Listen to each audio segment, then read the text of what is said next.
మన అందరికీ దివాళీ అంటే దీపాలు, స్వీట్స్, క్రాకర్స్ ఇవే గుర్తుకు వస్తాయి. కానీ ఇదే రోజున జరిగిన ఈ 5 అద్భుతమైన విషయాల గురించి మీరు విన్నారా? దీపావళి 5000 సంవత్సరాల క్రితం నుండే జరుపుకుంటున్న పండుగ. సీతారామ లక్ష్మణులు 14 సంవత్సరాల వనవాసం తరువాత అయోధ్యకి తిరిగి వచ్చిన రోజు. ఆ రోజు అయోధ్య ప్రజలు దీపాలు వెలిగించి స్వాగతం పలికారు. దివాళీ రోజున రాత్రి లక్ష్మీదేవి భూమి మీదికి వస్తుందంటారు. అందుకే ప్రతి ఇల్లు కాంతులతో నిండిపోయి ఉంటుంది. ఇది మన సంపద మరియు సౌభాగ్యానికి ప్రతీక.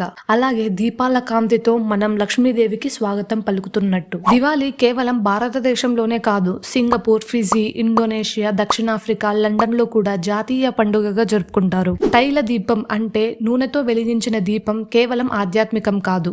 దీపం వెలిగించినప్పుడు గాలి శుద్ధి అవుతుంది, మనసు ప్రశాంతంగా ఉంటుంది మరియు ఆ కాంతి పాజిటివ్ ఎనర్జీని పెంచుతుంది. భారతదేశంలోని కొన్ని ప్రాంతాలలో దీపావళి కొత్త సంవత్సరం మొదలైన రోజుగా కూడా భావిస్తారు. ముఖ్యంగా గుజరాతీ, మార్వారీ కమ్యూనిటీస్ ఈ పండుగ నుంచే వారి కొత్త ఫినాన్షియల్ ఇయర్ స్టార్ట్ అవుతుంది అని భావిస్తారు. ఇది కేవలం పండుగ కాదు, కొత్త ఆశలు, కాంతి, కొత్త జీవితానికి ప్రారంభం. ఈ దివాళీ కాంతి మన ఇళ్లలోనే కాకుండా మన హృదయాల్లో కూడా వెలిగించాలని కోరుకుంటూ మీకు, మీ కుటుంబ సభ్యులకు wishing you a very happy and safe Diwali. మరిన్ని వీడియోస్ కోసం ఛానల్ని సబ్స్క్రైబ్ చేసుకోండి.